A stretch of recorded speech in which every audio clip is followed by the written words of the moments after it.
Attention, please. Kick this shit.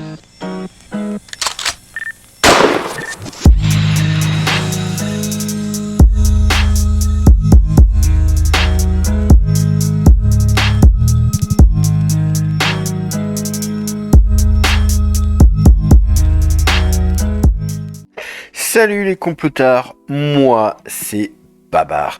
Et donc on se retrouve aujourd'hui pour une toute nouvelle vidéo où on va voir le futur plan pour financer la prochaine pandémie. Mais tout d'abord, si vous aimez mon travail, ça serait très gentil de faire le petit pouce, le petit abonnement. Et puis si vous ne m'aimez pas, vous pouvez très bien m'insulter dans les commentaires, c'est gratuit. Et celui qui est pas content qui vient de me voir, je casse sa bouche.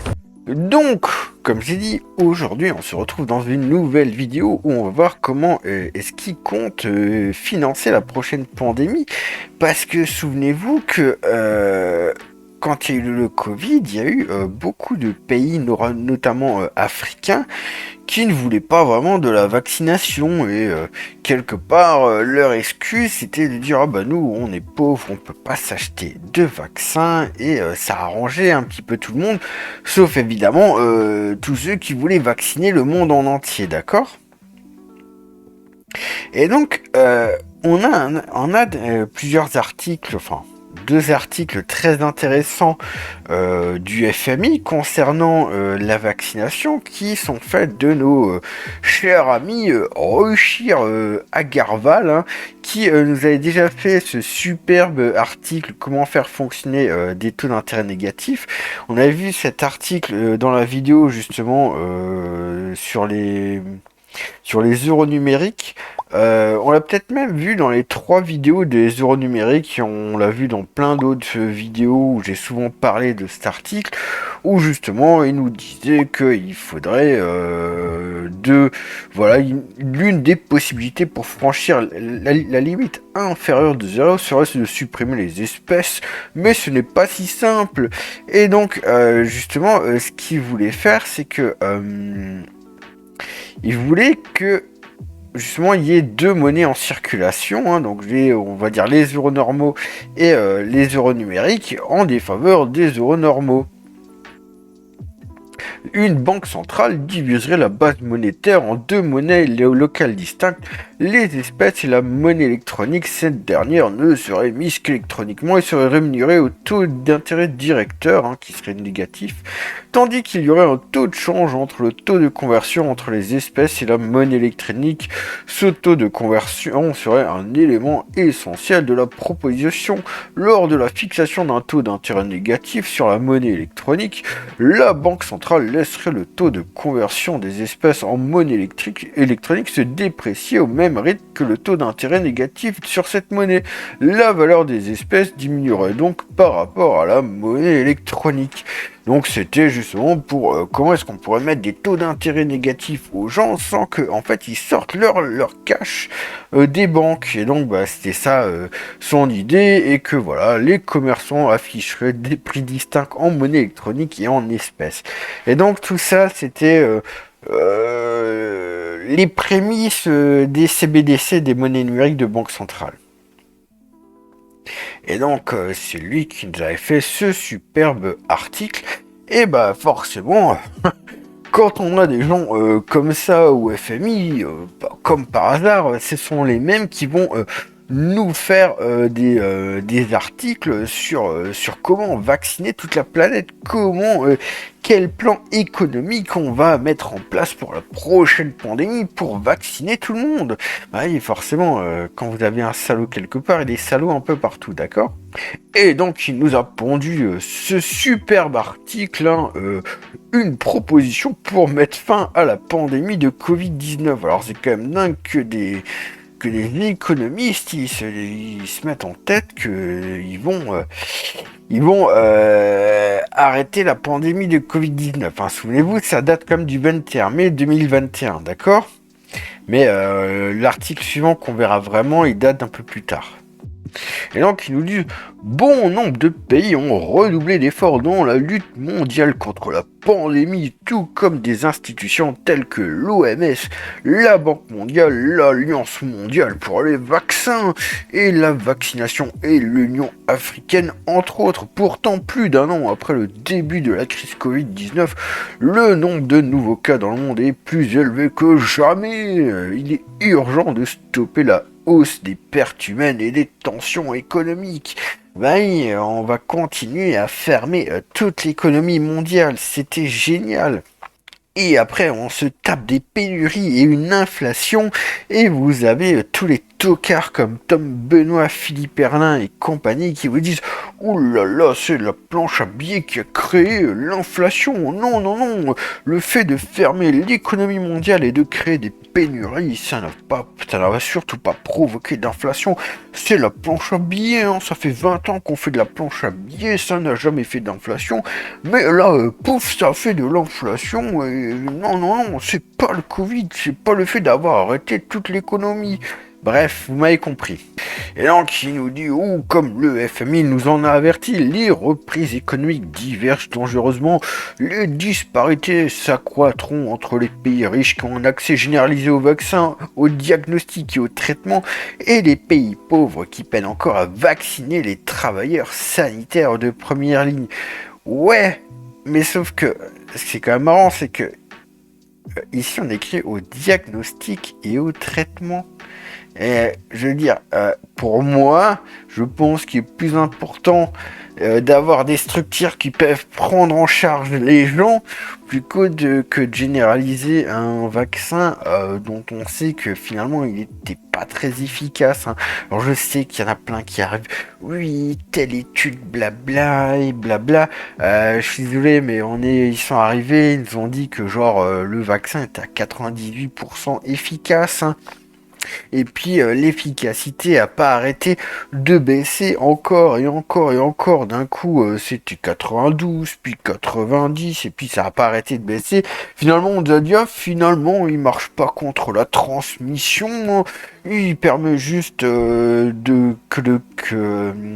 d'éviter les formes graves. Et puis bon, blablabla, blablabla, d'accord. Et puis moi, je suis désolé, mais alors c'est toujours pareil, hein, quand vous dites ça aux mecs qui sont pro-vax, ils vous disent comme par hasard, il n'y a que les anti-vax qui connaissent des gens qui meurent, blablabla. Moi je suis désolé, j'ai un oncle qui était en très bonne forme, d'accord.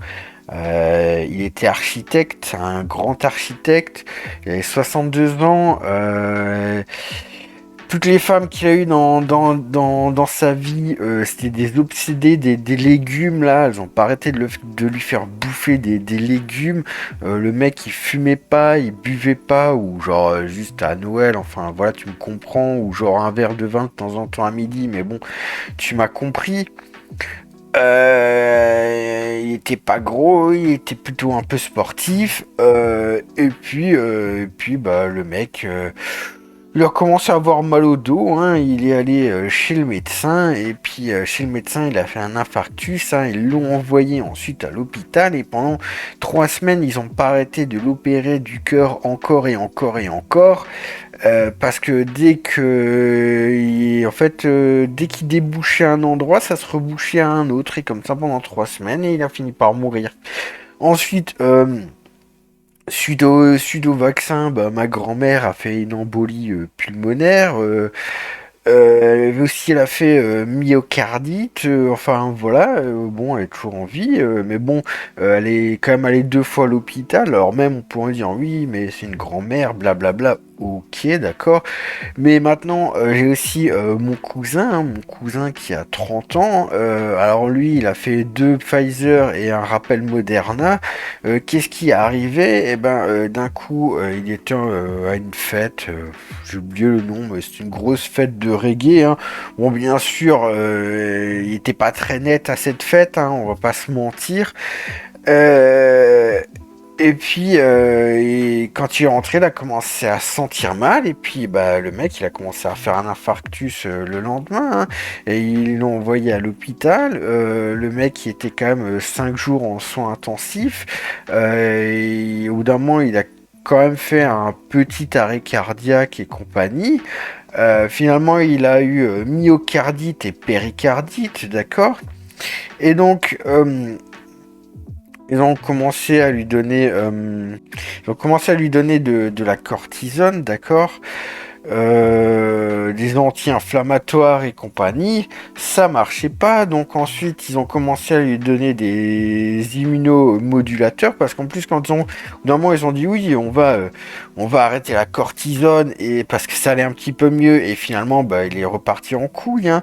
Et donc bah, maintenant il est sous immunomodulateur, hein. Un coup un coup ça va pas du tout, et dès qu'il chope le moindre virus, au lieu de faire un rhume comme tout le monde, ou une grippe, ou je sais pas quoi, ah ben lui, il fait une péricardite.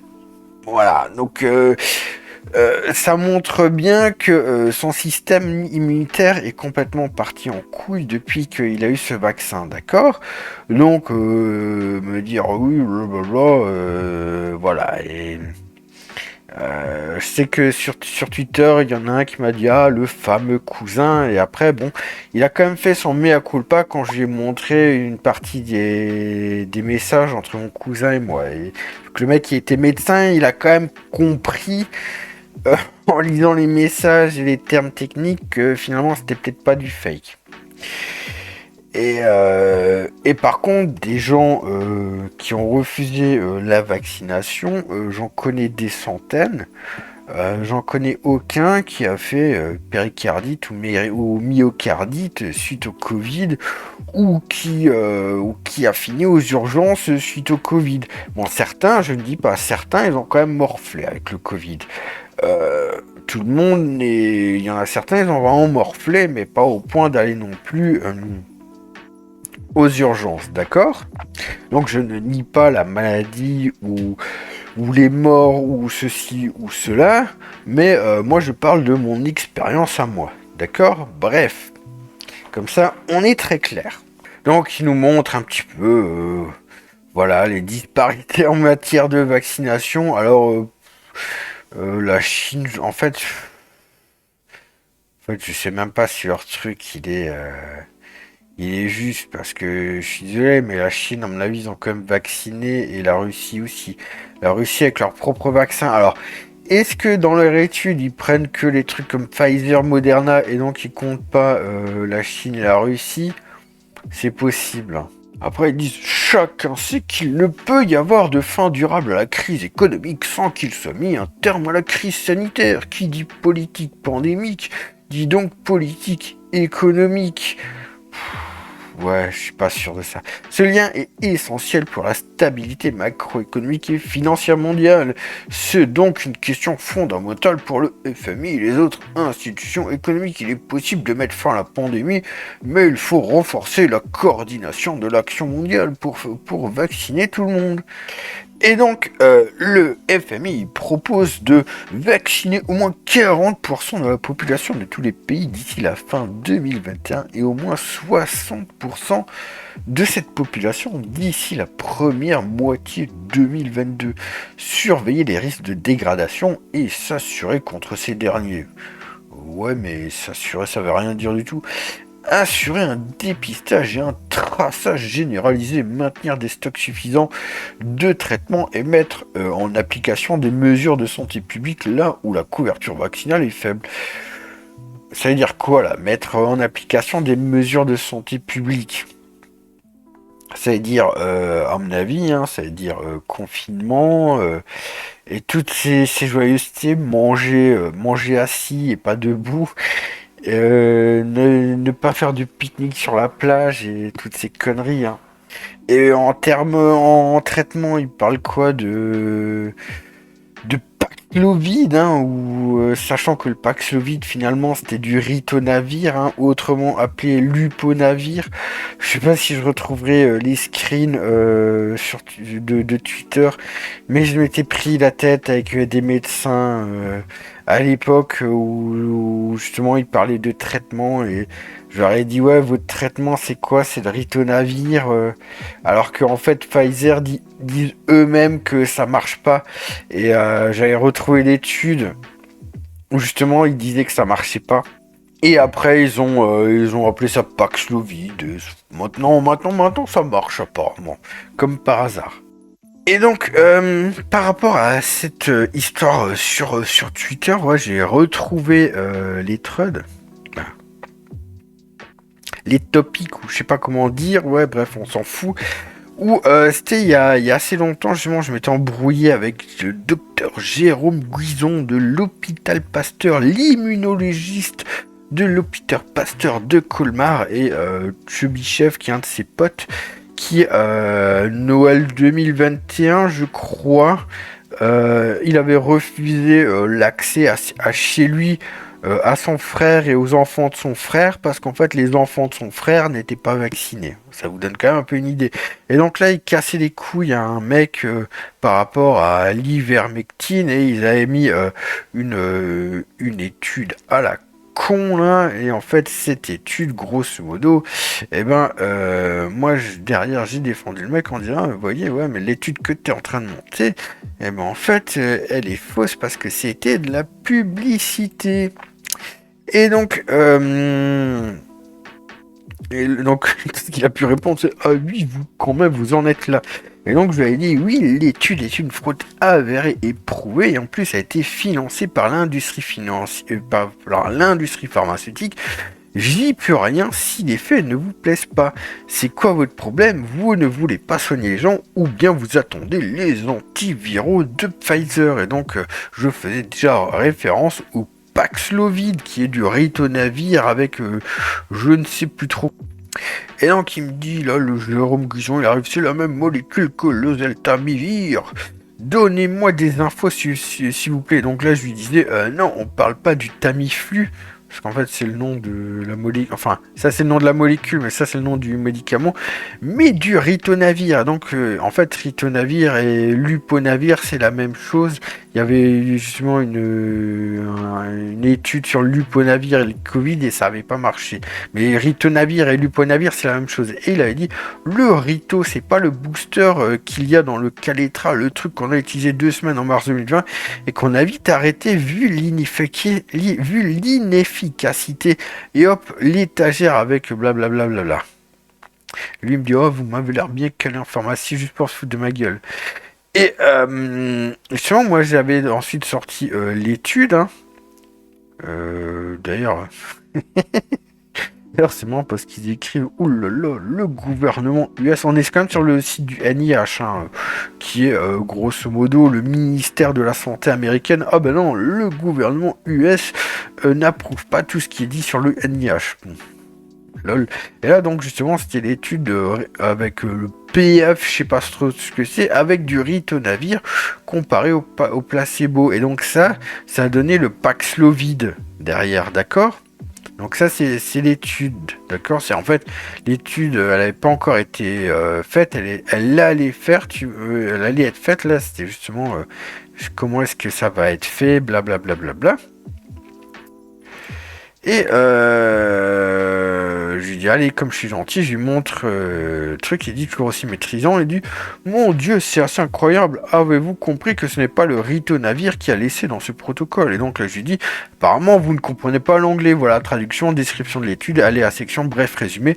Le but de cette étude est de déterminer si le PF machin chose associé au ritonavir est sûr et efficace pour le traitement des adultes atteints de Covid-19. Ce n'est pas le ritonavir qui est testé ici. Alors déjà, oui, voilà, c'est écrit, voilà, administré par voie orale, bref, dans l'étude, j'ai pas envie de relire toute l'étude, d'accord? Et donc, grosso modo, ils savent juste se foutre de ma gueule, sauf que, finalement, j'avais raison, parce que c'est devenu le Paxlovid. Mais souvenez-vous que même eux, au début, ils vous disent que le Paxlovid, bah en fait, ritonavir, c'est de la merde, ça marche pas. Et donc, c'était juste pour dire que leur soi-disant traitement, c'est le Paxlovid, qui au départ était du ritonavir qui marchait pas. Et donc ils disent, il est à noter que la stratégie ne nécessite pas seulement des engagements, mais bien des financements d'entrée, des dons de vaccins d'entrée, des investissements à risque pour s'assurer contre les risques de dégradation. Le coût est de 50 milliards de dollars hein, et serait couvert par des dons des ressources des pays et des financements concessionnels. Et donc voilà, il nous parle des pays du G20 qui donnent 25 millions, 22 milliards de dollars. Et voilà, il y a encore 13 milliards de dollars. Et ils disent qu'il reste 15 milliards de dollars pourraient venir des pays, peut-être avec l'appui de mécanismes de financement liés à la Covid-19 qui ont été créés par les banques multilatérales de développement. Et en plus, ils disent, certes, aucune justification ne devrait être à donner lorsqu'il s'agit de sauver des vies et des moyens de subsistance. Cependant, mettre fin plus vite à la pandémie pourrait aussi injecter l'équivalent de 9000 milliards de dollars dans l'économie mondiale d'ici 2025 en raison d'une reprise plus rapide de l'activité économique. Alors tout ça, ça fait bien rire quand on voit où est-ce qu'on en est en ce moment, c'est-à-dire en récession. Hein. Surtout qu'ils disent, oh, les pays avancés qui sont susceptibles de dépenser le plus dans cet effort connaîtraient le retour sur investissement public le plus élevé de l'histoire moderne en recueillant 40% des 9000 milliards de dollars cumulés en gains de PIB et à peu près 1000 milliards de dollars en recettes fiscales supplémentaires. Et franchement, quand vous lisez ça et vous voyez ce qui s'est passé, vous vous dites quand même que les mecs, ils savent pas ce qu'ils disent. Hein.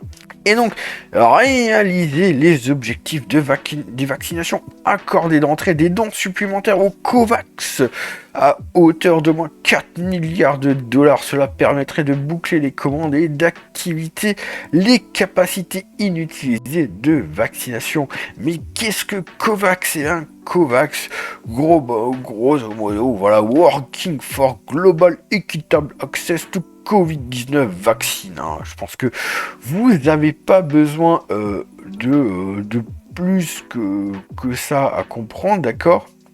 Et donc, ce qui est intéressant, c'est qu'ils disent dans les Amériques, le fonds renouvelable de l'OPS était l'agent d'approvisionnement reconnu du COVAX.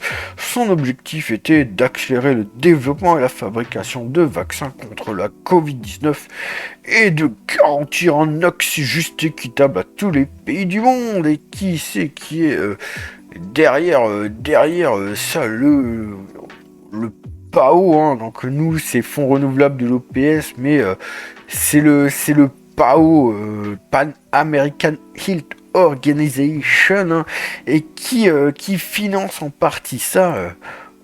C'est la fondation Bill and Melinda Gates, hein, Gates Foundation. Et, et donc, il a donné 3 411 290 dollars. On peut dire oui, c'est pas beaucoup, mais voilà, en fait, il donne à droite et à gauche, comme ça, un peu partout, ce qui a en fait après fait des sommes colossales. Mais c'est important de retenir ça parce qu'en fait, vous verrez après pour la suite, ça va être quand même assez important. Et donc, ils disent assurer la libre circulation internationale des matières premières et des vaccins finis. En effet, les restrictions dans ce domaine mettent en péril l'accès aux vaccins pour des milliards de personnes dans le monde en développement. Mais par contre, la circulation des biens, de tous les autres biens de la planète, de la bouffe, de tout le reste, surtout pas ça. Oui, on fait circuler les vaccins, mais on fait circuler plus rien d'autre. C'est magique, hein. Faire immédiatement des dons de vaccins excédentaires, blablabla. Selon nos prévisions, les mesures énumérées au point 1 à 3 pourraient suffire à réaliser 40% des objectifs de vaccination d'ici la fin 2021 et 60% d'ici la moitié 2022 si aucun risque de dégradation se matérialise. Et donc, comment se prémunir contre les risques de dégradation? Effectuer des investissements à risque, pour diversifier et accroître les capacités de production vaccinale d'1 milliard de doses d'ici le début 2022, gérer 91 pays, blablabla. Et donc justement, et que aussi il faudrait, il faudrait des doses de rappel pour 8 milliards de dollars. Mais ça veut dire quoi? Effectuer des investissements à risque, c'est tout simplement, c'est donner du pognon à Pfizer. Hein. C'est tout simplement, c'est ça. Hein. Intensifier la surveillance génomique et la surveillance systémique de la chaîne d'approvisionnement grâce à la mise en place de plans d'urgence concrets visant à gérer les éventuelles mutations ou les chocs subis par la chaîne d'approvisionnement. Et voilà, il y a encore 3 milliards de dollars, voilà. Hein. Et donc voilà, gérer la période de transition, l'approvisionnement de vaccins illimités, veiller à la généralisation du dépistage, à la mise à disposition d'un nombre suffisant de traitements et la mise en place de mesures de santé publique, préparer la distribution des vaccins. 30 milliards de dollars encore. Des fois on se demande si les mecs ils comprennent les chiffres qu'ils mettent, tu vois. Et donc, grosso modo, quand il n'y a pas assez d'approvisionnement de vaccins, on va continuer à bloquer tout le monde, à manger assis et à pique-niquer dans sa chambre au lieu d'aller sur la plage. Hein. Évaluer et mettre en œuvre de manière urgente les stratégies d'étalement des doses pour accroître l'efficacité de l'approvisionnement, encore 2 milliards de dollars. Le monde ne doit pas connaître l'expérience douloureuse d'une nouvelle vague record de cas de Covid-19 grâce à une action mondiale énergique à mener dès aujourd'hui et avec relativement peu de financement. Par rapport aux énormes bénéfices offerts, il nous est possible de sortir de cette crise sanitaire durablement. Non mais c'est vraiment une blague. Hein. Ouais, j'arrive pas à trouver le nombre de personnes vaccinées dans le monde. Hein. En tout cas, en Chine, plus d'1 milliard de personnes vaccinées. 81% le taux de la couverture vaccinale totale dans le monde. Ouais, non mais ça c'est pas Covid. Près de 70% de la population mondiale a reçu une première dose contre le Covid-19. Putain, c'est quand même énorme. Mais donc, les mecs sont arrivés à leurs objectifs. Ouais, ça c'est un montage vidéo. Les mecs sont arrivés à leurs objectifs, d'accord? Puisqu'ils nous disaient, voilà, 60% voilà, de gens vaccinés, grosso modo, c'est ce qu'ils voulaient. Et que... comment ils avaient dit ça? Les pays avancés qui sont susceptibles de dépenser le plus dans cet effort connaîtraient le retour sur investissement public le plus élevé de l'histoire moderne en recueillant 40% des 9000 milliards de dollars cumulés en gains de PIB et à peu près 1000 milliards de dollars de recettes fiscales supplémentaires. Or, aujourd'hui, en 2024, le monde est en récession. Le monde est en récession. Tous les pays qui ont vacciné le plus, ils sont tous en récession. Et des fois, c'est même la déflation, comme en Chine. Aux États-Unis, en juillet, c'était la déflation. L'Allemagne est mal, tout le monde est mal. Mais en 2025, comme ils avaient dit, en raison d'une reprise économique plus rapide, on aurait le meilleur retour sur investissement public de toute l'histoire moderne. Non mais, franchement, voyez un petit peu à quel point c'est des guignols ces gens-là. Et après, il y a encore des gens qui défendent ça. Je comprends pas. Et donc, voilà l'article de Ruchir Agarwal, hein, de Tristan Reed, qui date de mai 2022, hein, donc Finance Vaccine Equity Funding for Day Zero of the Next Pandemic. Donc, comment est-ce que ils vont financer les vaccins pour le jour zéro de la prochaine pandémie? Alors déjà, moi, ça me pose problème, c'est... comment est-ce qu'il pourrait avoir des vaccins le jour zéro de la prochaine pandémie? J'aimerais bien savoir ça, moi. J'ai fait traduire le document en question, hein, parce que bon, on va pas se faire chier non plus, tu vois. Ça va être plus simple pour tout le monde. Et vous allez voir qu'il y a des choses assez intéressantes. Bien sûr, on va pas tout lire parce qu'il y a quand même 30 pages, hein, on est d'accord. Mais voilà, on lit déjà le résumé. Le manque de financement en temps opportun pour les achats de vaccins et d'autres produits de santé a entravé la réponse mondiale à la pandémie de Covid-19. Sur la base d'une analyse des dates de signature et de livraison des contrats dans les accords d'achat anticipé de vaccins contre la Covid-19, ce document révèle comment 60 à 75% du retard dans les livraisons de vaccins aux pays à revenus faibles et intermédiaires est imputable au fait qu'ils ont signé des accords d'achat plus tard que les pays à revenus élevés, ce qui les a placés encore plus en retard dans la file d'attente de livraison. Un mécanisme d'engagement anticipé en cas de pandémie avec accès à une ligne de crédit le jour zéro de la prochaine pandémie pourrait permettre aux pays à revenus faibles et intermédiaires d'obtenir les commandes plus tôt, garantissant une réponse mondiale beaucoup plus rapide et équitable que pendant la Covid-19. Le document décrit 4 options permettant à un financier d'absorber une partie ou la totalité du risque associé à la ligne de crédit et examine comment le crédit compléterait d'autres propositions visées à renforcer l'architecture de financement de la préparation, de la prévention et de la réponse aux pandémies. Donc vous comprenez bien que là, le but, c'est que on va déjà faire en sorte que les pays pauvres ne puissent plus avoir l'excuse de on n'a pas d'argent pour pas vacciner les gens. Là, on va leur dire regardez, on a un super système.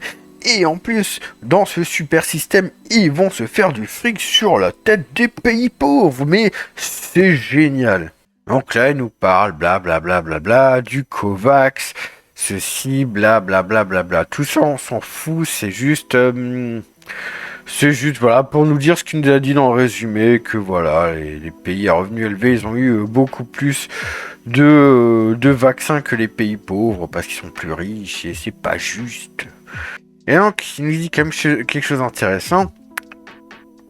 En cas de pandémie, le fonctionnement du mécanisme n'a pas besoin de suivre exactement le modèle de l'AMC COVAX qui, tel qu'il a été mis en œuvre, présentait certaines lacunes que nous examinons, pardon. Par exemple, elle s'arrête tout son truc.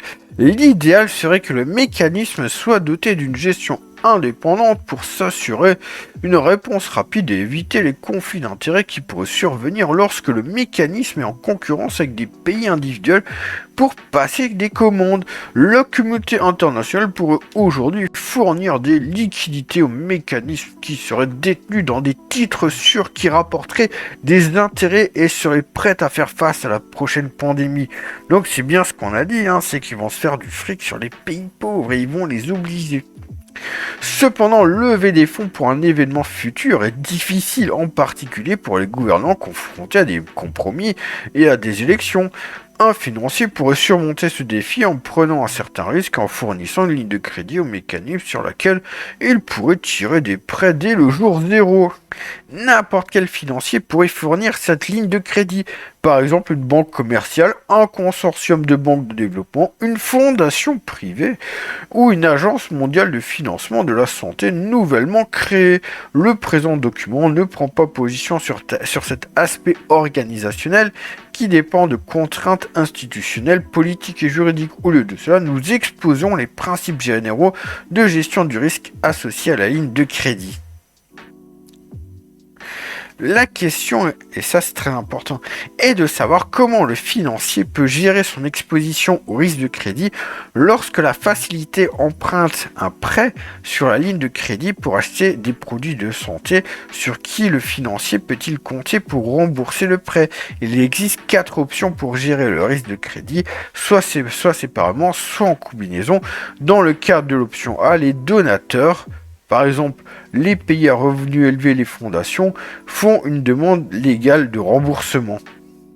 Ouais, bon, bah, en fait, on t'oblige à payer quoi que tu dises. L'option B consisterait à ce que les pays à revenus faibles ou intermédiaires s'engagent juridiquement à rembourser le prêt après la prochaine pandémie. Cette option équivaudrait à ce que les donateurs s'engagent avant la Covid-19 à financer l'acte A et qu'un prêt financier prête en contrepartie de cet engagement. Dans le cas de l'option B, un groupe de pays à faible ou intermédiaire revenus s'engage juridiquement à rembourser le prêt sans la participation des pays à revenus élevés. Cette option reviendrait à ce que les pays à revenus faibles ou intermédiaires créent leurs propres facilités pour effectuer des achats en leur nom. Mais c'est toujours pareil. L'option B consisterait à ce que les pays à faible revenu s'engagent juridiquement à rembourser le prêt après la prochaine pandémie. Donc en fait, on leur prêterait de l'argent aujourd'hui et les financiers, ils attendraient la prochaine pandémie pour être remboursés. Mais ça se trouve, elle est dans 100 ans. Donc quelque part, ça pose problème. C'est-à-dire que quelque part, ils comptent sur le fait qu'il y ait une pandémie dans pas trop longtemps. Dans le cadre de l'option C, le secteur privé assume le risque en achetant des obligations liées à la pandémie. Ça me fait rire. Le financier émettrait ses obligations et ne rembourserait le principal que si aucune pandémie n'est déclarée avant leur échéance. Les donateurs et ou les pays à revenus faibles ou intermédiaires eux-mêmes devraient fournir aux financiers des fonds chaque année pour assurer le service des intérêts sur les obligations si une pandémie n'est pas déclarée, ce qui s'apparente au paiement d'une prime d'assurance. Donc en fait, l'option B, elle est magique. On émet des obligations pandémie. Ouais, donc en fait, les pays pauvres, ils fournissent de l'argent. Et derrière, le financier se fait de l'argent avec des taux d'intérêt sur ses obligations. Moi, je trouve ça absolument magique. Dans le cadre de l'option D, aucun engagement anticipé n'est pris par quiconque, mais le financier est habilité par ses actionnaires à conserver l'intégralité du risque des prêts tirés de la ligne de crédit figurant à son bilan. Dans ce cas, les actionnaires du financier pourraient être amenés à reconstituer son capital après la pandémie, si aucune subvention n'est levée post-pandémie. De plus, avant la pandémie, le fait de supporter un tel risque pourrait avoir un impact sur les activités de presse si la contrainte de capital du financier est contraignante. Donc là, grosso modo, on dit au financier, tu te débrouilles et puis basta. Bien entendu, l'économie politique pourrait limiter la capacité d'un financier à gérer le risque de cette manière. Oui, donc en gros... qui nous dit les pays à revenus faibles ou intermédiaires pourraient ne pas disposer de la marge de manœuvre budgétaire nécessaire pour garantir eux-mêmes cette ligne de crédit. Les pays à revenus élevés pourraient être réticents à s'engager à l'avance à financer un dispositif qui leur ferait concurrence pour acheter des fournitures médicales pour la population lors de la prochaine pandémie, option A. En outre, les pays donateurs qui soutiennent le dispositif pourraient potentiellement compromettre la rapidité de livraison ou la qualité des produits de santé au profit de l'international. Les options C et D pourraient contribuer en partie à surmonter ces défis, même si le financier est une institution financière internationale détenue par des gouvernements nationaux, les contraintes d'économie politique seraient toujours pertinentes. Donc là, il nous dit, pour l'instant, on a ces 4 solutions, et en fait, elles posent toutes des problèmes. Et donc, il nous dit qu'un nouveau mécanisme devrait être envisager dans tout ce contexte un nouveau mécanisme économique. Et donc ils nous disent l'intérêt du financement à jour zéro pour l'achat de vaccins en cas de pandémie. Lors de la pandémie Covid-19, la vaccination du monde entier a été décrite comme l'investissement public le plus rentable jamais réalisé. On va voir par exemple Agarwal et Goli machin 2021. Donc l'autre il dit oui ça donc le mec là, le Ruchir Agarwal, il nous fait quand même, c'est ça qui est extraordinaire. Il nous dit qu'il s'appuie sur une étude de lui-même pour dire que la vaccination a été l'investissement public le plus rentable de jamais réalisé. Donc c'était ça. Moi je trouve ça extraordinaire qu'un mec il s'autocite dans ses propres papiers pour donner de la crédibilité à sa propre analyse. C'est incroyable. L'analyse économique a montré que les bénéfices de la vaccination de la population de chaque pays le plus rapide, ouais, c'est un peu mal traduit, dépasserait plusieurs fois le coût. Gros, ouais, soi-disant que si on n'avait pas vacciné, bon, grosso modo, il n'y aurait jamais de reprise économique. Non mais... Ces bénéfices avaient au moins trois origines: les avantages directs de la santé des individus, les avantages économiques nationaux découlant du fait que les consommateurs, les étudiants et les travailleurs sont libres d'entreprendre des activités normales. Bah non, t'es pas obligé de vacciner, hein. Tu pouvais très bien ne pas faire de confinement, d'accord? Je dis ça, je dis rien. Soit parce qu'ils n'ont pas peur d'être infectés, soit parce que les gouvernements ont levé les mesures de confinement. Ouais, mais donc, t'avais pas besoin de vacciner les gens pour lever les mesures de confinement, surtout qu'en plus, quand on sait que le vaccin n'est pas efficace sur la transmission. Et les avantages économiques mondiaux découlant d'une probabilité réduite de variants plus contagieux et plus mortels et d'une reprise de la demande globale mondiale. Bah, on a vu ce que ça a fait, la reprise de la demande globale mondiale, bah en fait il n'y en a pas eu, c'est pour ça que tout est en train de plonger. Mais là on était en mai 2022, donc lui il croyait qu'il y aurait le boom économique, mais qui n'a pas eu lieu, ça a fait un vieux pétard mouillé. Et donc après, blablabla, tout ça c'est de la branlette intellectuelle, on s'en fout. Et donc, ils essaient de trouver des hypothèses. Pourquoi est-ce que les pays à faible revenu, ils n'ont pas tout de suite commandé des vaccins? Plusieurs hypothèses pourraient expliquer pourquoi, malgré les bénéfices globaux, les pays à revenus faibles et les organismes agissant en leur nom dans la pandémie n'ont pas pris d'engagement d'achat anticipé de vaccins suffisants pour couvrir leur population. Donc en un pouvoir de négociation limité, étant donné la taille modeste de leurs commandes par rapport à celle des pays plus grands, les petits pays ont peut-être eu moins de pouvoir de négociation avec les développeurs de produits de santé. Et donc voilà, aussi ils ont moins d'expérience, blablabla. Le numéro 2, accès limité au financement en temps opportun, une fuite de capitaux internationaux des pays à faible et moyen revenu. En mars 2020, les pays à faible revenu ou intermédiaires ont laissé les taux d'intérêt de leurs obligations souveraines élevés, ce qui a rendu l'emprunt moins attrayant. Bien que les taux d'intérêt sur les prêts des banques de développement soient restés faibles et relativement inchangés, les banques de développement n'ont pas accordé de prêts pour acheter des vaccins avant d'avoir reçu une autorisation d'utilisation d'urgence. Oui, mais ça c'est aussi marrant parce qu'ils nous disent que les pays ont laissé eux-mêmes les taux d'intérêt élevés des obligations. Mais non, ils ne choisissent pas, c'est le marché qui choisit à quel taux d'intérêt il prend des obligations. Vous voyez, demain l'Argentine dire bah tiens, je sors des obligations à 2% d'intérêt, mais personne les prend. Donc en fait, ils laissent ça sur le marché, c'est le marché qui décide. Donc déjà, quand je vois ça, je me dis mais comment est-ce que des mecs comme ça, ils peuvent bosser à la Banque mondiale, au FMI? Alors, ah oui, nous, le Venezuela, aujourd'hui, on va décider de faire des obligations à 2% pour acheter des vaccins. Mais vous croyez que qui achèterait ces obligations? Personne. C'est-à-dire, c'est le marché qui choisit les taux d'intérêt des obligations. Donc tu peux pas dire on laisse les taux d'intérêt, mais ça c'est juste aussi toujours pour dire oui, c'est les banques centrales qui contrôlent toute l'économie mondiale.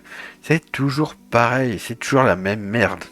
En tant qu'institution, l'AMC COVAX n'était pas empêchée d'effectuer des achats de vaccins à risque, mais elle manquait d'accès rapide au capital. Lorsqu'elle a été fondée en juin 2020, elle ne disposait que de 300 millions de dollars de subventions de la fondation Bill and Melinda Gates de l'Italie et du Royaume-Uni. C'est quand même marrant, il parle de la fondation Bill and Melinda Gates avant l'Italie et le Royaume-Uni, et quand même 300 millions de dollars. Donc, et ce qui est marrant, c'est que dans tout le document, il n'y a pas une seule fois où une autre fondation va être citée. Il n'y a que Bill and Melinda Gates. Et ça, c'est super intéressant. Après, les gens qui disent, oh là là, Bill Gates ceci, Bill Gates cela. Souvenez-vous du projet FAST sur les paiements instantanés et les monnaies numériques de banque centrale qui sont aussi financés par Bill and Melinda Gates. Mais c'est pour le bien du peuple. Et donc, en décembre 2020, elle n'avait levé que 2 milliards de dollars. Ce n'est qu'en juin 2021 qu'elle a levé environ 10 milliards de dollars, soit suffisamment pour couvrir environ 30% de la population des pays à revenus faibles et intermédiaires inférieurs. 3. Faible bénéfice perçu par rapport au prix. La mortalité confirmée due à la Covid-19 est plus faible dans les pays à faible revenu. C'est quand même marrant ça. Explique-moi ça. C'est quand même des guignols, hein. Donc les pays à revenus faibles ou intermédiaires, même en tenant compte des différents niveaux de test, un résultat qui était attribué aux populations plus jeunes. Donc c'est parce qu'ils sont plus jeunes qu'ils sont moins morts. Et donc, ça veut dire que tu es quand même en train de nous dire que finalement, les populations plus jeunes ne meurent pas beaucoup du Covid. Donc, est-ce qu'il fallait vacciner tout le monde? Compte tenu quand même, parce que dans tout ce document, on ne nous parle jamais d'effets secondaires. Surtout que ça avait vraiment pas été étudié. Hein. Les vaccins sont sortis, on savait que dalle. Hein. Compte tenu de la rareté des ressources, les autorités ont peut-être fait le choix de ne pas affecter de ressources au programme de lutte contre des maladies telles que le paludisme, qui ont des taux de mortalité plus élevés que la Covid-19 chez les populations plus jeunes. En outre, malgré les avantages immédiats pour la santé liés à l'achat de vaccins, les pays ont peut-être anticipé que les vaccins seraient fournis gratuitement. Non, ça je pense pas. Hein. En fait, tout ça, c'est des hypothèses à la con. Hein. En principe, un mécanisme d'engagement anticipé en cas de pandémie, doté d'un accès à un financement à temps zéro, pourrait surmonter ces 3 contraintes. Premièrement, avec un personnel expérimenté et des fonds suffisants pour regrouper toutes les demandes des pays à revenus faibles, le mécanisme pourrait potentiellement avoir un pouvoir de négociation encore plus grand que les pays à revenus élevés. La population des pays à revenus faibles et intermédiaires inférieurs s'élève à elle seule 2,5 milliards de personnes, soit plus que la population des économies du G7 et de l'Union européenne réunies. En effet, COVAX a pu négocier certains achats rapidement. Et donc c'est là un peu quelque part ce qui va vraiment nous intéresser maintenant, c'est conception d'une avancée en cas de problème, facilité d'engagement avec une ligne de crédit à jour zéro. Comment est-ce qu'ils vont faire? Étape 1, les pays mettent en place un mécanisme d'engagement anticipé en cas de pandémie. Le rôle de ce mécanisme sera d'effectuer des achats groupés de vaccins, de tests, de traitements et de pays au nom... il manque un parti au nom des pays, hein, ça doit être ça. Le fonds serait destiné à soutenir les pays à revenus faibles en cas de pandémie. La caractéristique principale de ce dispositif est que, contrairement à l'acte A, il y aurait accès aux ressources dès le jour zéro, que nous définissons comme la date à laquelle l'OMS déclare une pandémie mondiale, et ou lorsqu'un nombre prédéterminé de décès dus à un agent pathogène est enregistré dans plusieurs pays. Et donc, c'est toujours pareil. Comment est-ce qu'il pourrait avoir déjà les vaccins le jour zéro où l'OMS déclare une pandémie mondiale? D'ailleurs, c'est marrant, le 11 mars 2020, moi, ça me rappelle le 11 mars 2011 avec Fukushima. Il se passe beaucoup de choses les jours où il y a des 11 et des 13. Je dis ça par hasard, hein. Comme le 11 septembre aussi, et blablabla. Bref, vous ferez vos recherches. C'est une autre histoire. Le fonds serait doté d'une équipe de gestion indépendante supervisée par un conseil d'administration composé de représentants des pays participants. En temps de paix, les opérations seraient minimales, le conseil d'administration tenant des réunions annuelles et la direction consultant périodiquement la société civile, les agences de santé mondiale et les autorités sanitaires nationales. Les fonds seraient activés pendant les pandémies mondiales selon les règles convenues à l'avance. Mais grosso modo, on mettrait... une agence transnationale des pays pauvres qui, en fait, Bah en fait, tant qu'il n'y aurait pas de pandémie, bah voilà, on ferait des petits rapports à la con, hein. On dépenserait beaucoup d'argent pour pas grand chose, et le jour où il y aurait une pandémie, eh ben cette agence prendrait le pouvoir sur le gouvernement des pays pauvres et ferait tout ce qu'il faut pour acheter des vaccins et tout le reste sans que les pays pauvres n'aient quoi que ce soit à dire. De toute façon, on aurait piqué leur pognon à l'avance pour ça. Donc voilà, donc le pognon n'étant plus entre leurs mains, ils pourraient plus rien dire. Étape 2, un financier établit une ligne de crédit pour le fonds.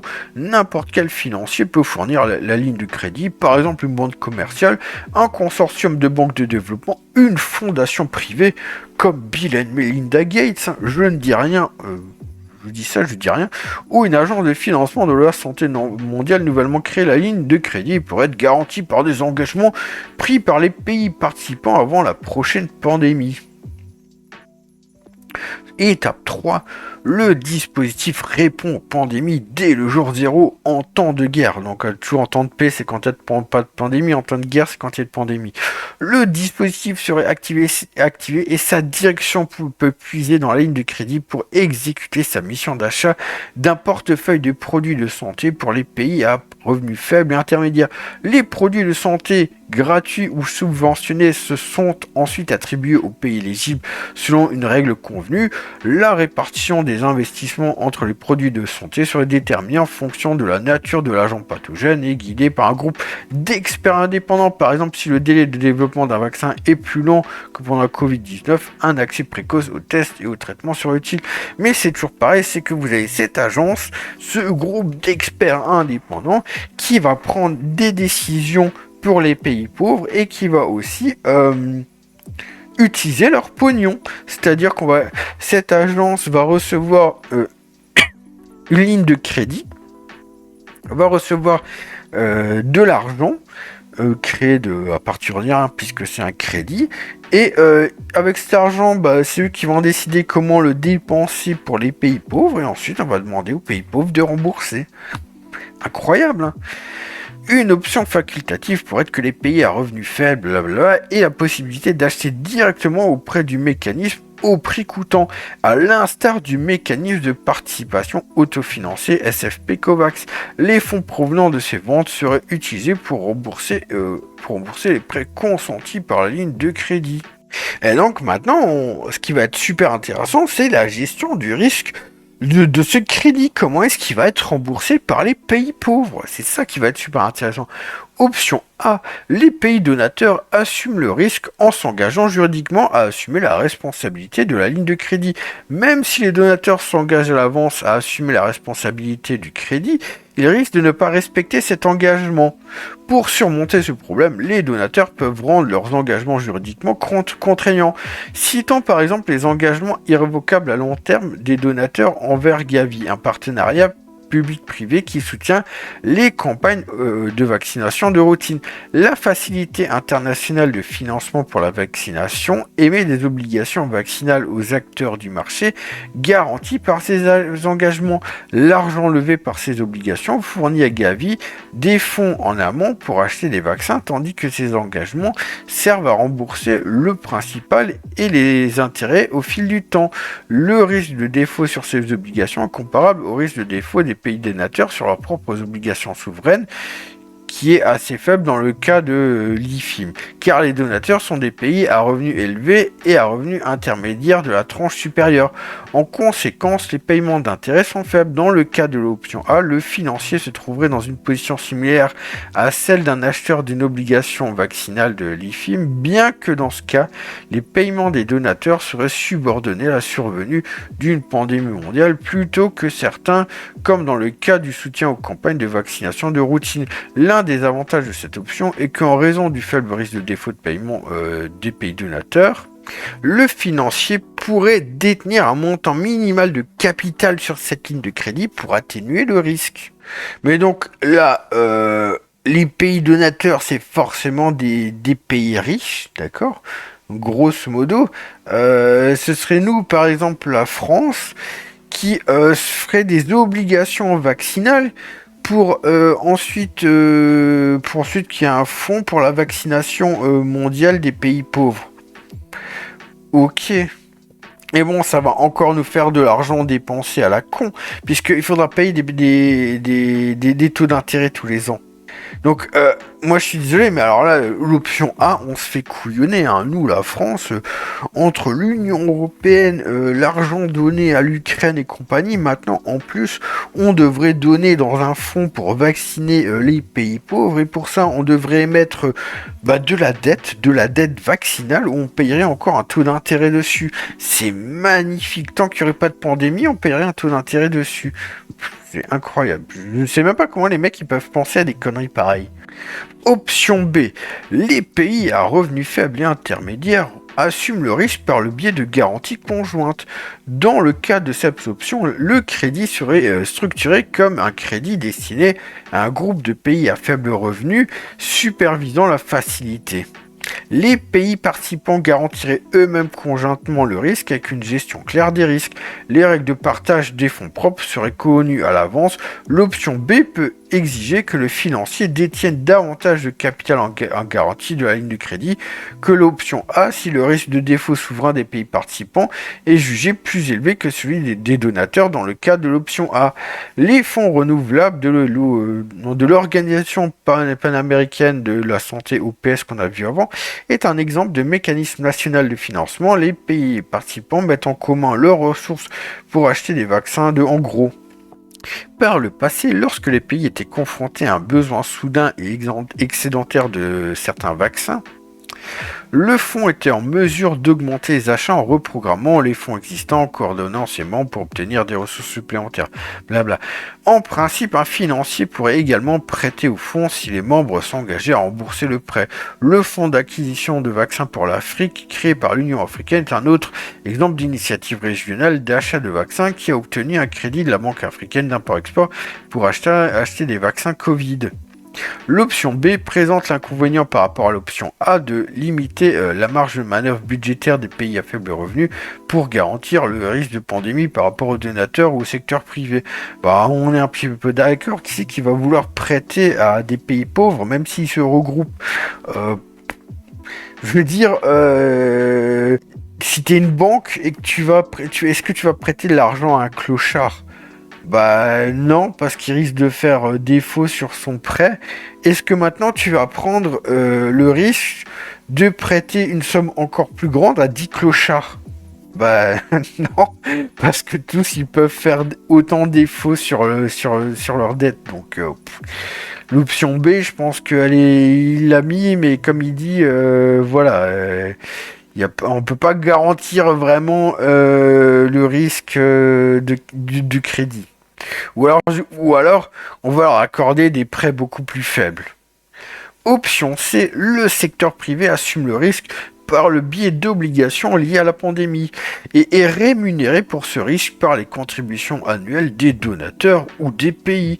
Dans le cadre de cette option, le financier émet une obligation liée à la pandémie et conserve le produit de l'émission dans des titres sûrs prêts à être distribués à la facilité en cas de pandémie.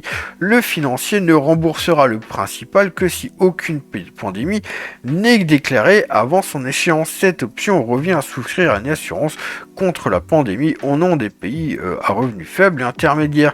Et là, donc en fait, dans ce cas-là, une banque, elle fait une obligation, elle émet une obligation pour recevoir des fonds. Donc, et normalement, c'est la banque qui devrait donner un taux d'intérêt, puisqu'elle émet une obligation. Mais sauf que là, en fait, c'est les pays donateurs qui vont payer les taux d'intérêt à la banque pour qu'elle les donne ensuite à ceux qui ont acheté des obligations.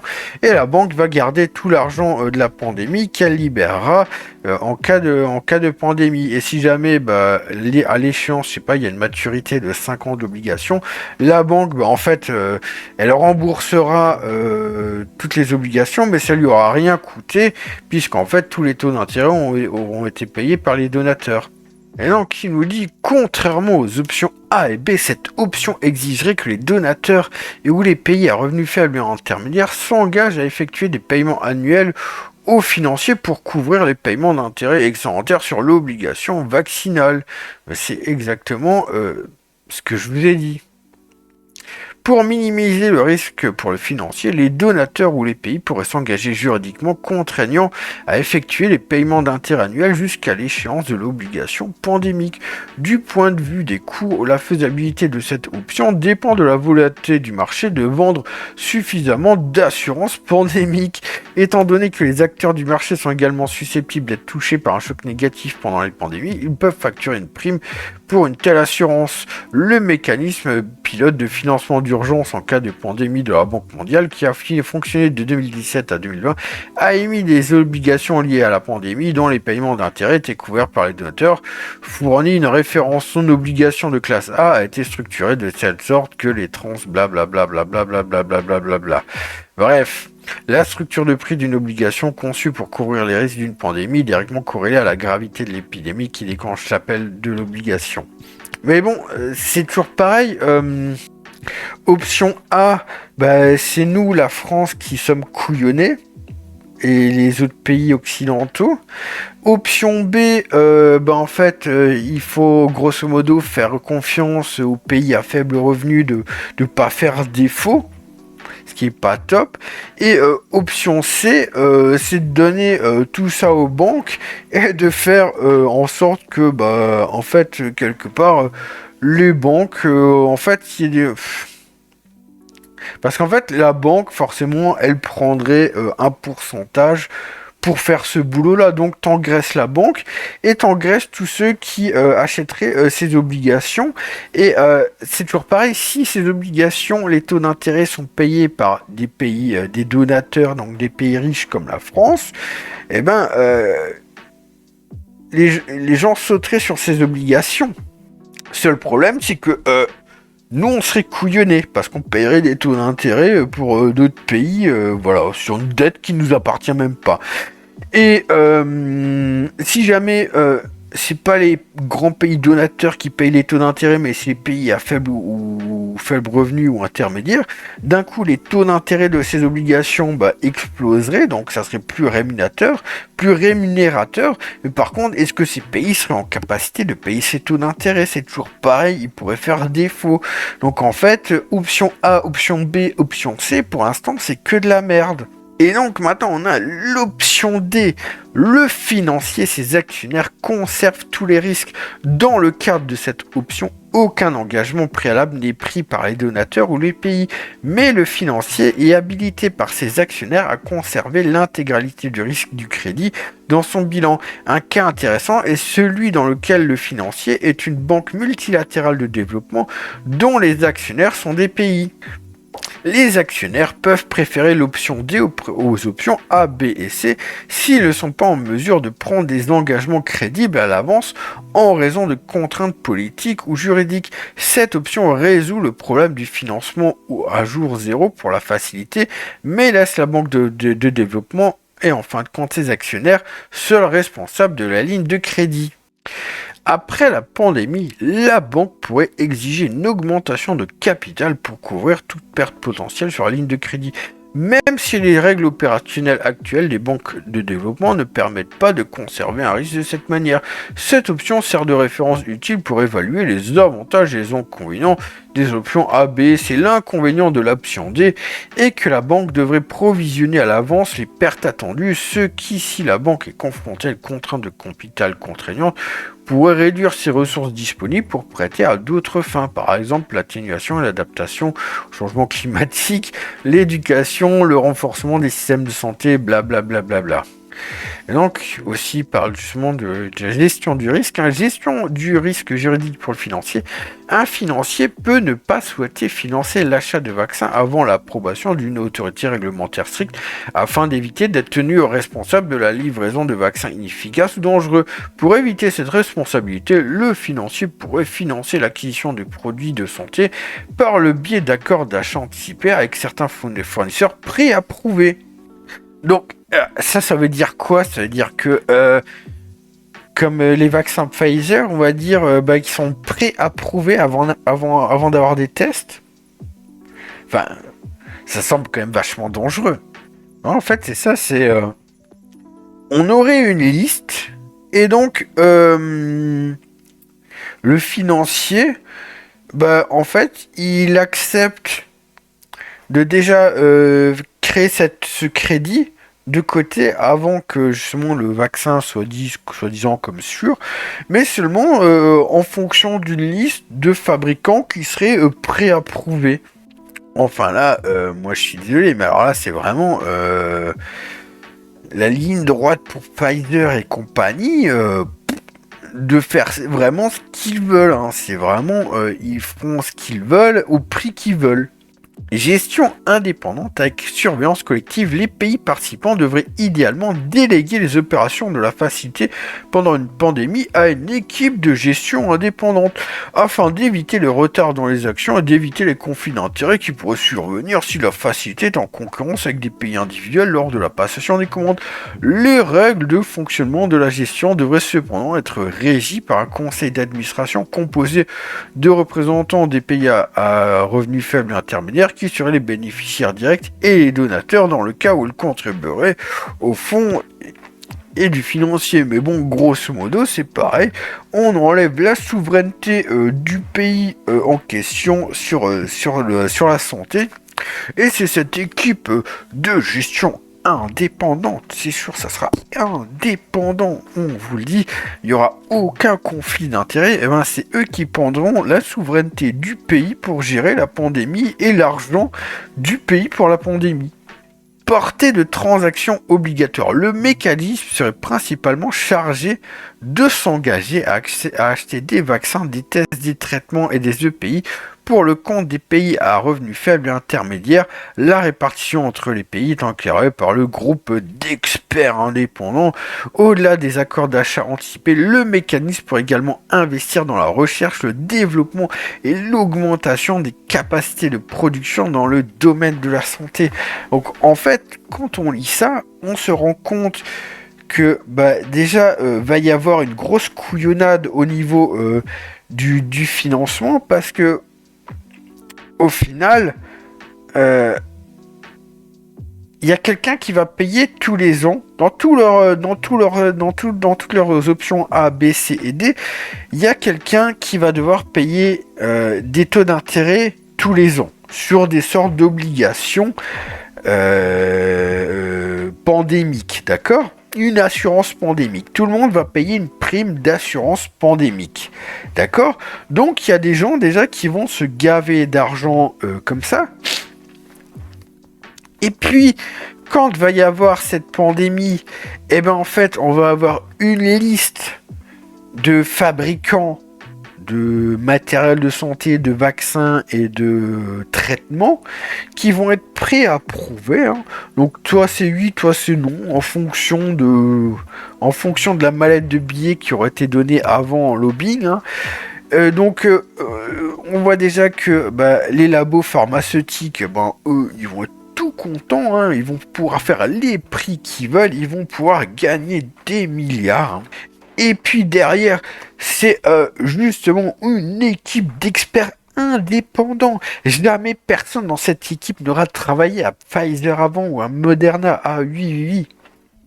Sans jamais avoir de conflit d'intérêt, cette équipe d'experts, ils vont prendre la souveraineté du pays ensuite, hein, et même sa souveraineté monétaire, puisque ils vont utiliser l'argent pour acheter justement directement chez les fournisseurs préapprouvé, d'accord. Et puis derrière, encore jackpot pour les labos pharmaceutiques. Dans tous ces trucs-là, ils pourront plus investir cet argent dans la recherche, le développement et l'augmentation de capacité de production dans le domaine de la santé. Donc c'est double bénéfice pour les labos pharmaceutiques et pour la finance. Et les gens qui seront couillonnés, ce sera toujours pareil, ce sera ceux qui devront payer les taux d'intérêt, c'est-à-dire ça sera sûrement vous et moi, puisque on va pas demander aux pays pauvres de justement de payer cette prime d'assurance mondiale, parce que sinon ça sera pas très bon pour la finance. parce que, ou alors on en mettrait qu'un certain pourcentage, parce que des fois la finance a besoin de trucs de merde avec un très haut taux d'intérêt, d'accord? Mais on va dire que grosso modo la plupart de cette prime d'assurance pandémique sera payée par vous et moi, tout simplement. Et d'ailleurs c'est écrit là, hein. Regardez, parce qu'ils font un tableau pour résumer ce que je vous ai dit grosso modo. Les pays à revenus faibles et intermédiaires sont éligibles pour recevoir des produits avec couverture universelle gratuite dans les économies à faible revenu, couverture partiellement gratuite et ou couverture subventionnée pour les pays à revenus intermédiaires. Là aussi, c'est très intéressant. Diversification de l'offre entre les pays. L'une des causes du retard des livraisons de l'AMC Covax est que ces accords de prix achat étaient initialement concentrés en Inde, qui en 2021, comme d'autres pays, a demandé à ses fabricants de répondre en premier aux commandes nationales, limitant ainsi de fait les exportations. La motivation pour s'appuyer sur les fabricants indiens était en partie qu'ils offraient un coût de production particulièrement bas et étaient des fournisseurs établis. Mais en recherchant des coûts plus bas, l'AMC Covax n'a pas suffisamment diversifié ses achats initiaux de vaccins. Dans ce contexte, le dispositif devrait avoir suffisamment de marge de manœuvre pour ne pas être aussi sensible au prix et devrait viser à se diversifier en achetant auprès des pays les plus susceptibles d'autoriser la libre circulation des exportations, par exemple les petits pays qui peuvent satisfaire la demande intérieure plus rapidement et donc moins de raisons de restreindre les exportations que ceux qui n'ont pas restreint, blablabla. Mais donc, est-ce que vous voyez la carotte arriver? C'est-à-dire que on dit, oulala, ce qui a compté dans l'AMC Covax, c'était le prix des vaccins. Parce que en Inde, c'était pas cher. Et c'est ce que je vous ai dit avant. Avec tout leur blabla à la con, les fabricants vont pouvoir mettre le prix qu'ils veulent. Puisqu'on va établir des fabricants prévalidés. Vous comprenez? Et là, c'est exactement ce que ça nous explique. C'est que justement, oh bah tiens, ça va pas être le prix, ça va être celui, en grosso modo, celui-là qui pourra exporter le plus. Parce que on nous dit bien les petits pays. On nous dit pas les pays pauvres. Je dis, je sais pas, par exemple la Suisse. Je dis ça comme ça. La Suisse, c'est un petit pays. Ils peuvent faire une grosse production. C'est toujours pareil. C'est que, en fait, que vont faire les fabricants? Ils vont aller dans des petits pays et puis ils vont vous vendre des trucs à des prix exorbitants. Et donc là, il parle du déclencheur d'utilisation des fonds, bien que l'intention soit que la ligne de crédit soit activée dès que l'OMS déclare une pandémie mondiale, on peut craindre qu'une telle règle puisse créer une incitation à déclarer des situations d'urgence plus souvent, car cela débloquerait le crédit.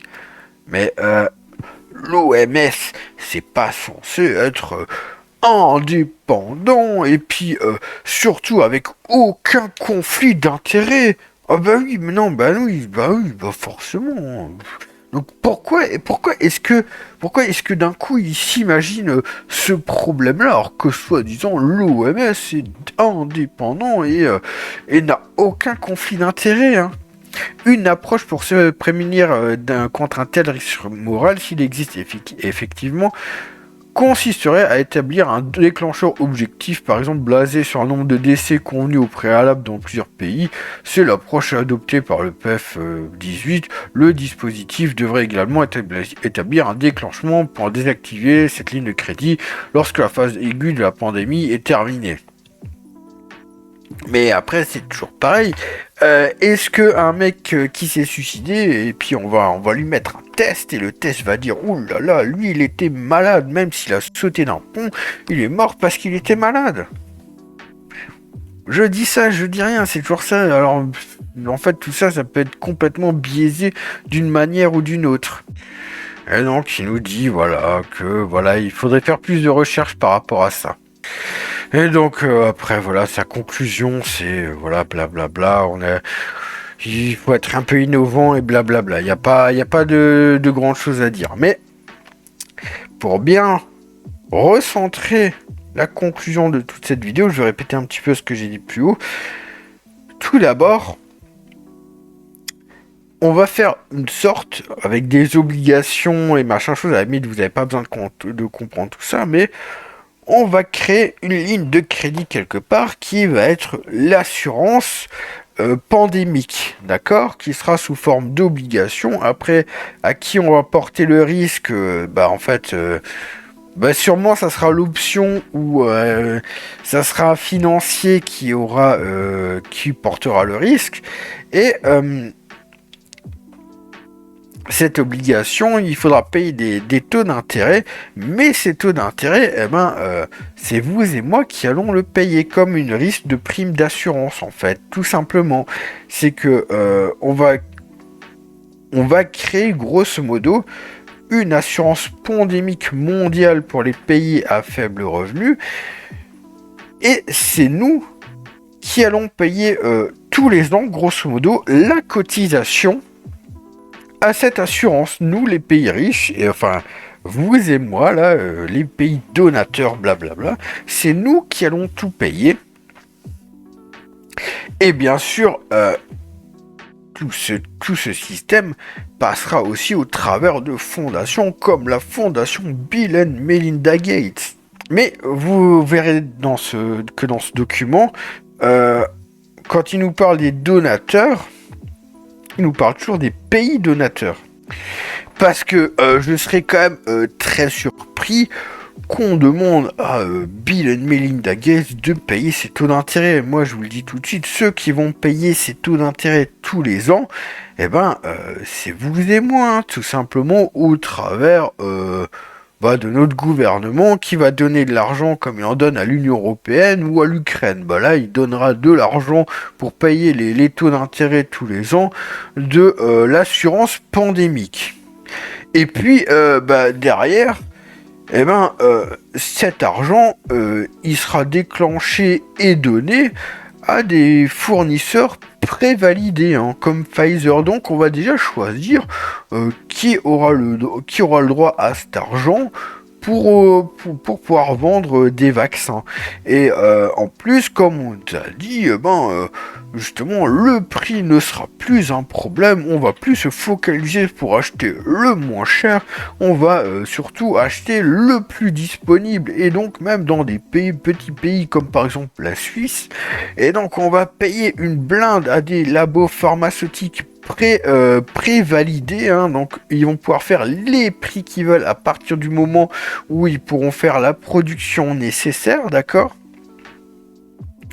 Et puis derrière, c'est l'OMS qui va décider grosso modo en fonction du nombre de morts quand déclencher cet argent et quand déclencher en fait la pandémie, hein, quand est-ce qu'ils déclarent qu'on est en pandémie mondiale. Et puis derrière, c'est une agence avec des experts indépendants et sans aucun conflit d'intérêt qui vont prendre la souveraineté des petits pays, des pays pauvres, pour en fait décider de leur politique de santé nationale. Et à mon avis, il risque même d'y avoir la même chose pour les pays comme le nôtre, à mon avis. Et justement, comme on avait vu, il y avait le traité de l'OMS où justement il devait où les pays comme le nôtre devaient donner la souveraineté à l'OMS en cas de pandémie mondiale. Et en plus, avec cet argent, on pourrait aussi financer grosso modo la recherche médicale. Donc double bénéfice pour les labos pharmaceutiques, pour la finance. Et en fait, comme d'habitude, ceux qui perdent de la liberté et de la souveraineté, c'est vous et moi, mais aussi les pays pauvres qui pourront plus dire ah ben non, je peux pas faire ce que vous me demandez parce que j'ai pas d'argent. On va leur tordre le cou. Et en fait, voilà grosso modo comment est-ce qu'on va tous se faire cuisiner. Et ben sur ce, moi les amis, je pense qu'on en a assez dit dans cette vidéo. Sur ce, je vous souhaite une bonne soirée ou une bonne journée et je vous dis ciao les complotards.